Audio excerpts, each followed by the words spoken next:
Okay, good morning. Today we'll start with applications of cloud computing. Yesterday we discussed about how the ECG analyzer will work if it is implemented in cloud platform.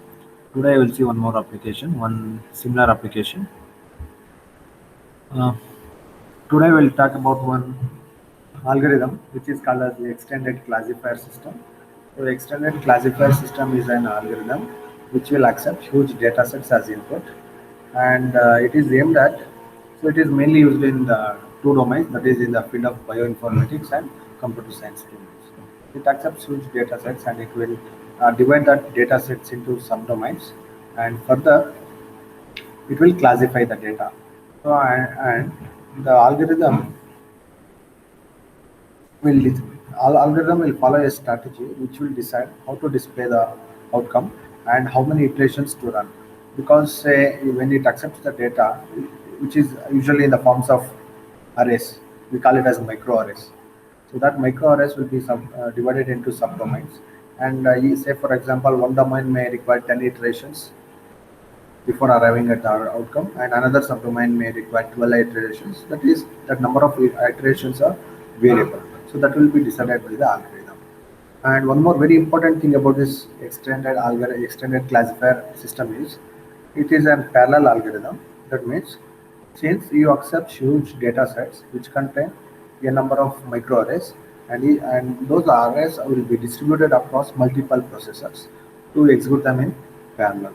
So therefore, to implement this algorithm, we need to follow an programming model which supports for parallel processing. So as you have studied, so one such programming model which supports for parallel processing is OpenMP. So if you use OpenMP to implement this extended classifier system, you can make it as a parallel algorithm so that multiple processors can execute the same algorithm on different data sets at the same time. Now, in case if this algorithm is implemented in cloud platform, the biggest advantage is that the scalability, because dynamically it will decide how many resources are required. Uh, Unless you start executing the algorithm, you will not come to know how many resources are exactly required.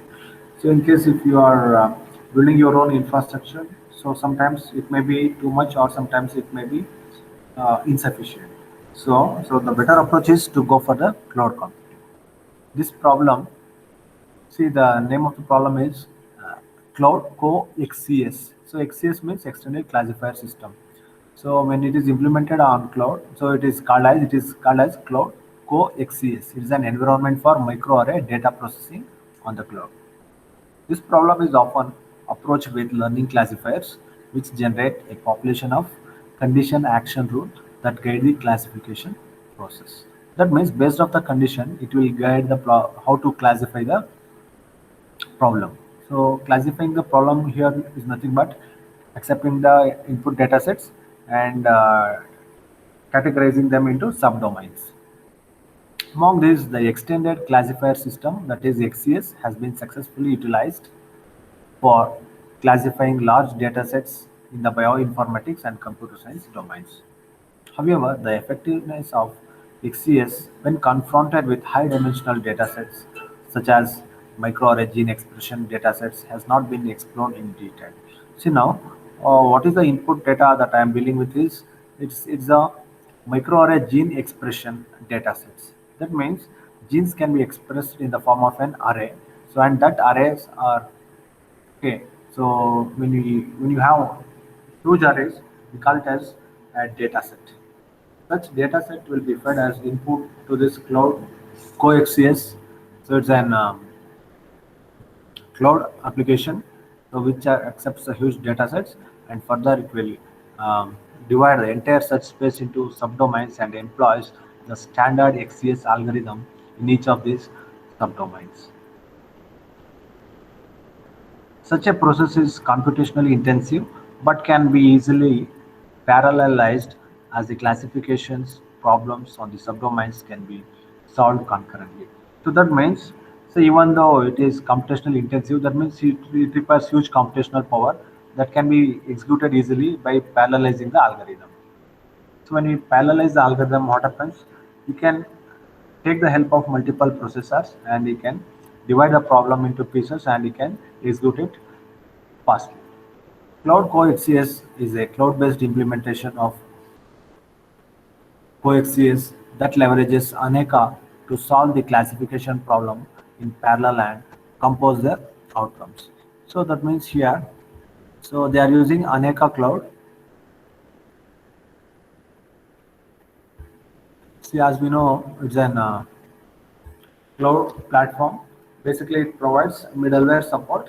That middleware will act as a cloud level operating system to control and coordinate all the resources within the cloud platform. So the algorithm is controlled by strategies. So strategies means here we need to, as I told earlier, so it has got a strategy about how to categorize the problem into subdomains. Then how many iterations are required for each of the subdomain to process it, and how to display the outcome. So for that it is having a strategy and we call it as action rule. So the algorithm is controlled by strategies which define the way in which the outcomes are composed together and whether the process needs to be iterated. Because of the dynamic nature of XCS, the number of required compute resources to execute it can vary over time. Therefore, the use of scalable middleware such as Aneka offers a distinctive advantage. So that means like we don't know exactly how many iterations are required and how many um, resources are required and how much time it will take. So that will be decided dynamically. So hence it is better to go with a cloud platform, especially a cloud platform which is something like Aneka Cloud.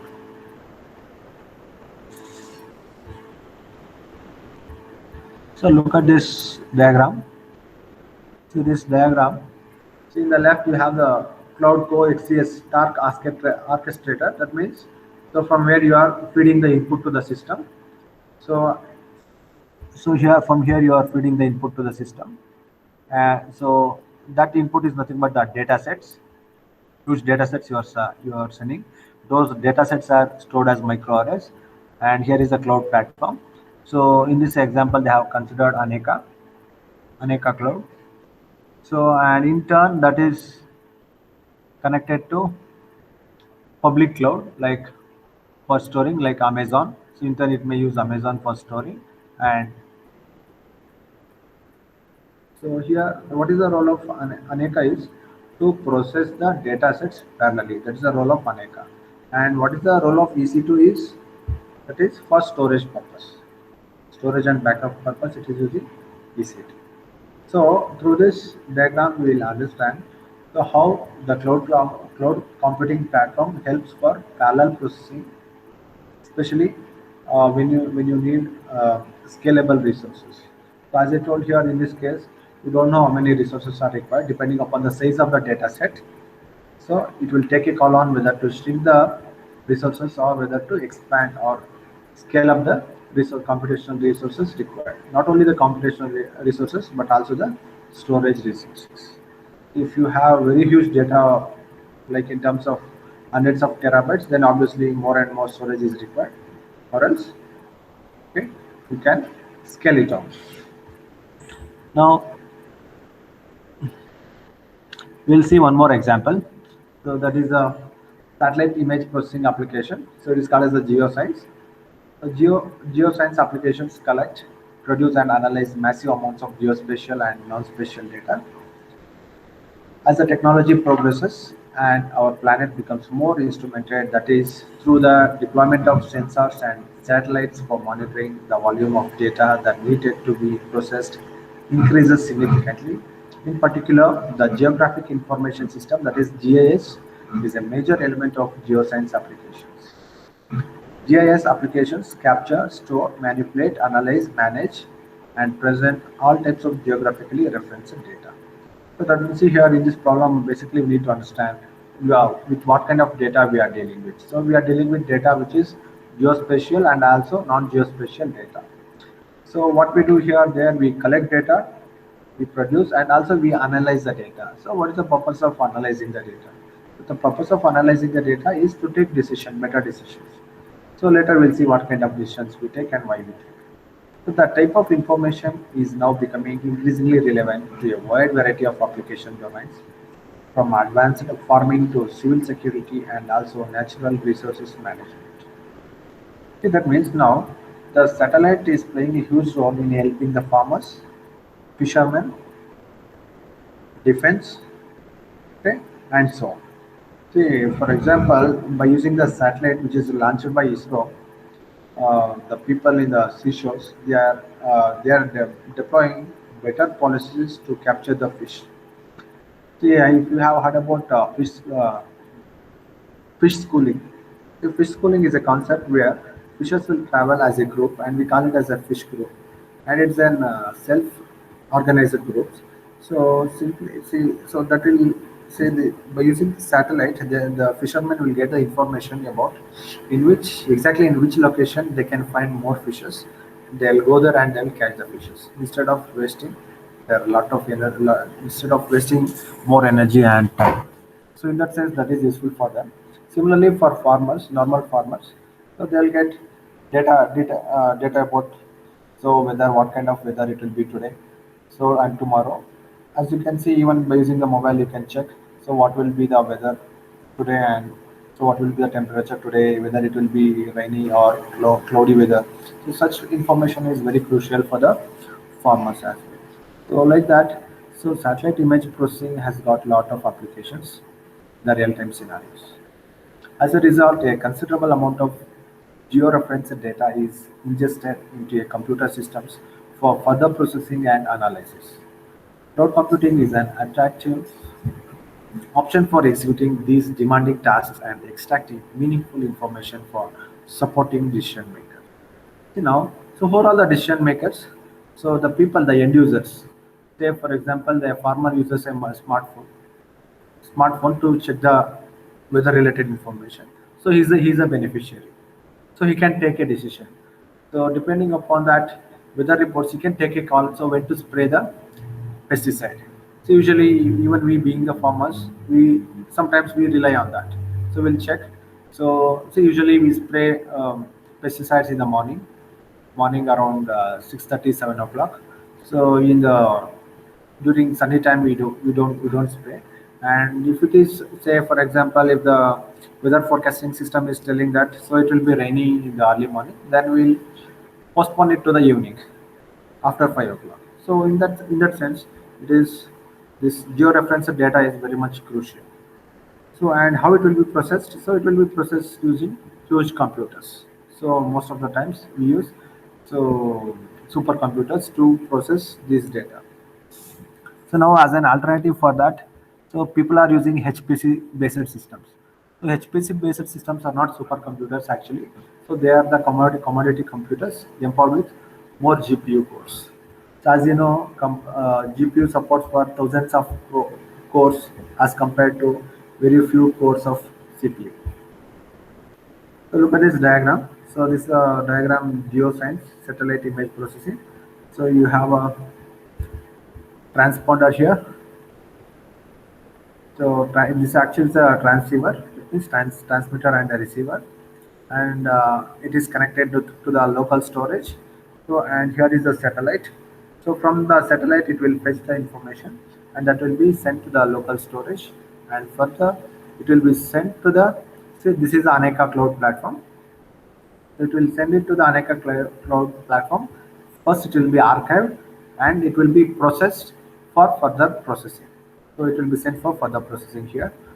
And see here, it provides software as a service for visualizing the data, and it uses public cloud like Amazon Web Services for storage purposes, and it uses Zen server. Okay, that means it uses Zen based server. Okay, that's which is a private cloud to implement the virtual machines. Okay, so that's how this is. So, so here you have a satellite from where you are receiving the information and storing it in the local storage and sending it to the and pushing that data to the cloud, and it is archived and further processed and send into the software. Okay, software is nothing but an visualizer, so which is used for software visualization, just like R programming. You can do data visualization, so something like that using some software tool. Okay, so data visualization will be done. That means data analysis will be done. And for storage, we are relying on Amazon AWS, and we are relying on Zen server to implement virtual machines.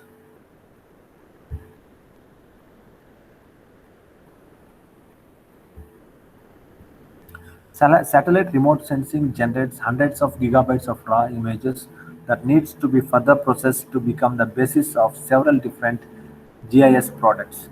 This process requires both input output and computational intensive tasks. So that means here there is lot of, see, there is scope for more and more IO operations. So IO operations, say for example, receive one example for IO operation is receiving information from the satellite and sending it to the cloud platform. At the same time, sending some crucial information back to the satellite as well. Okay, that is an example for IO operations. And example for compute intensive tasks. That is, to analyze the data, we use the software and we process it. Then only we can analyze. So that is example for compute related tasks. At the same time, so when we take the images, so that has to be processed so that they are eligible, so we can make meaningful um, observations with those images. Large size images needs to be moved from ground stations, local storage to compute facilities where several transformations and corrections are applied. Cloud computing provides the appropriate infrastructure to support such application scenario. A cloud-based implementation of such a workflow has been developed by the Department of Space, Government of India. So that means now whatever this diagram that you are seeing, that is a use case which is implemented by Government of India. Okay, so that is, see, such a cloud-based implementation of such a workflow has been developed by Department of Space, Government of India. So they have implemented it and they have used Aneka Cloud for processing.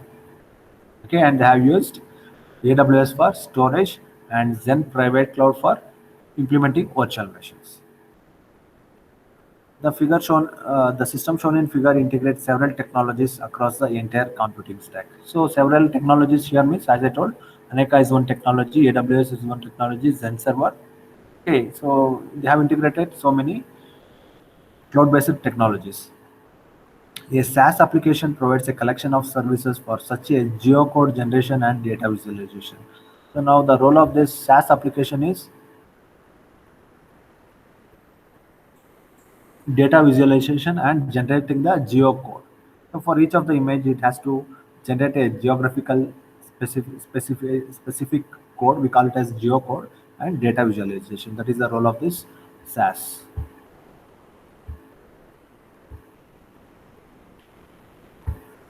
At the PaaS level, Aneka controls the import of data into the virtualized infrastructure and the execution of image processing tasks that produce the desired outcome from raw satellite images. So now there is a role for PaaS as well, that is to control the import of data into virtualized infrastructure. Virtualized infrastructure means into the cloud data center and the execution of image processing tasks that produce the desired outcome from raw satellites, and also processing the raw images, that is also taken care by PaaS. Because the PaaS, when I say platform, it provides a platform wherein you can host the application, you can compile, and you can generate the outcome. So, and also it provides the runtime support. The platform leverages a Zen private cloud and the Aneka technology to dynamically provision the required resources. So Aneka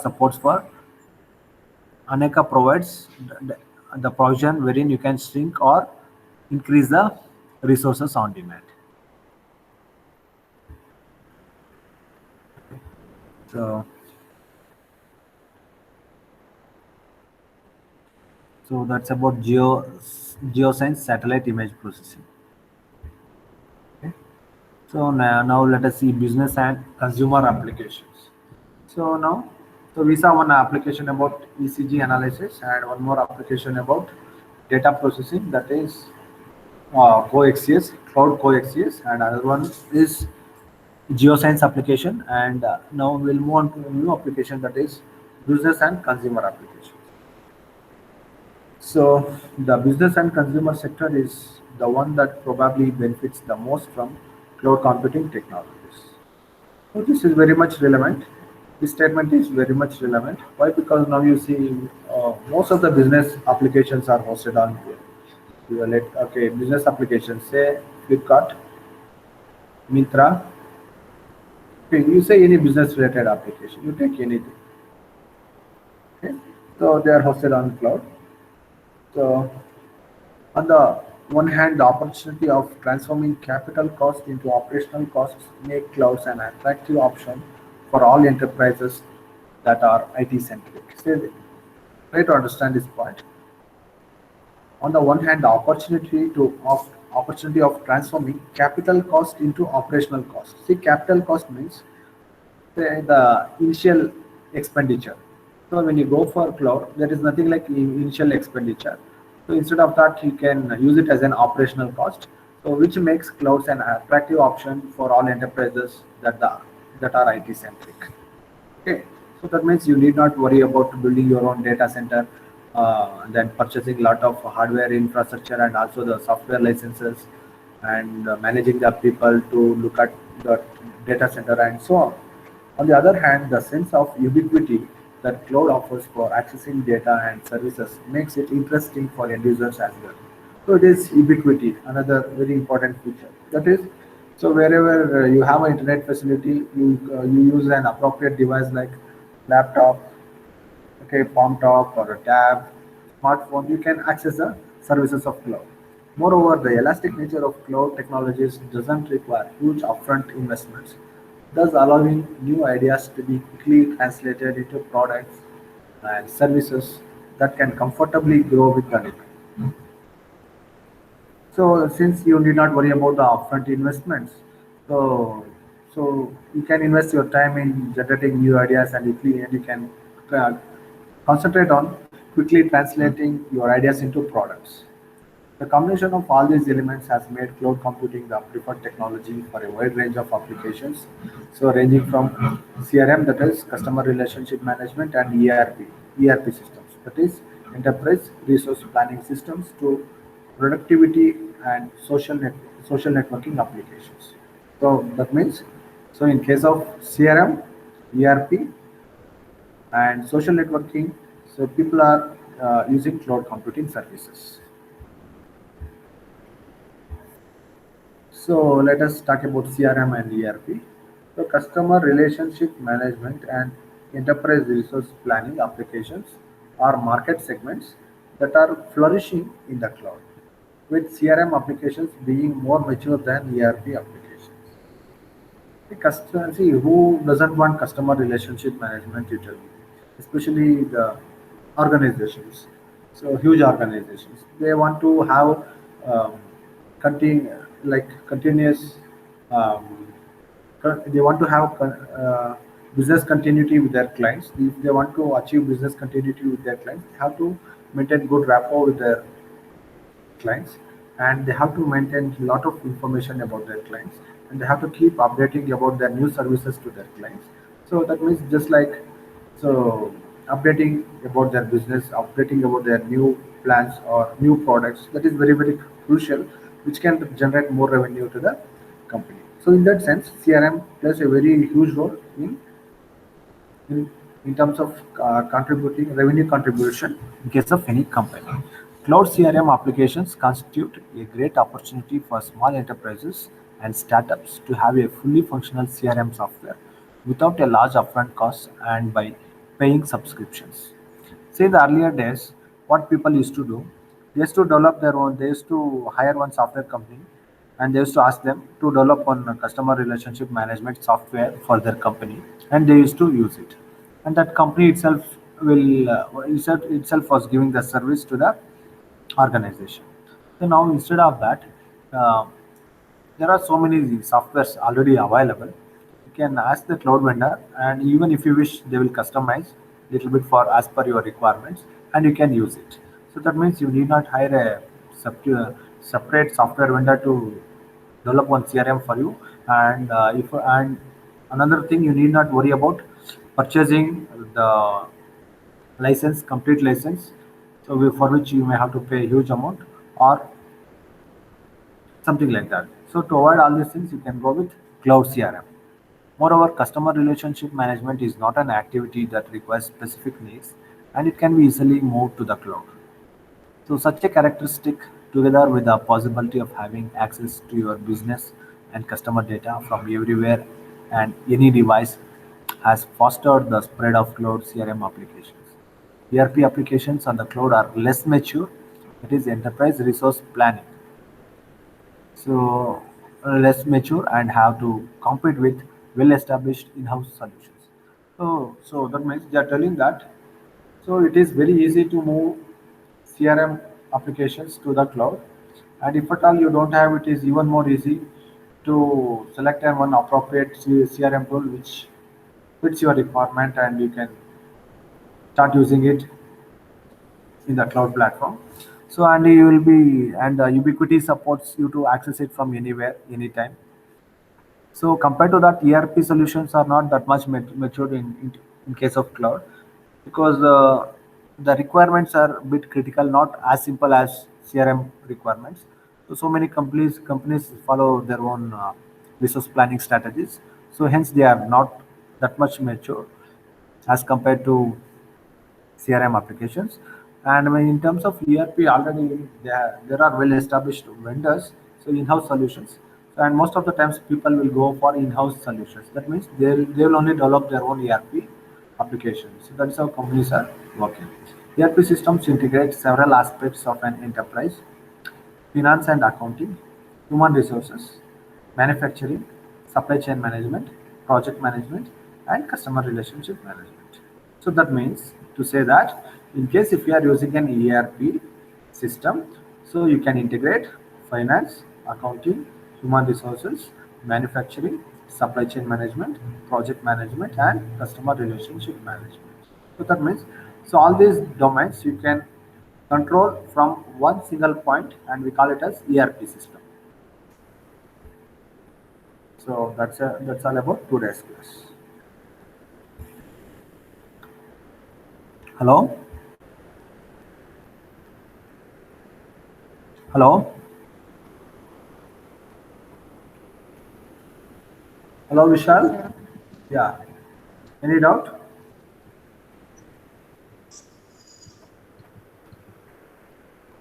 So in the next class we'll discuss few more applications. So today is Wednesday. Thursday we don't have class. So next class is on Friday 8:30. Okay. Today I'll send few materials to you. Thank you. Thank you, sir.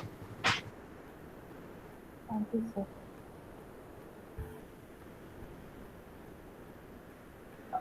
Thank you, sir. Thank you.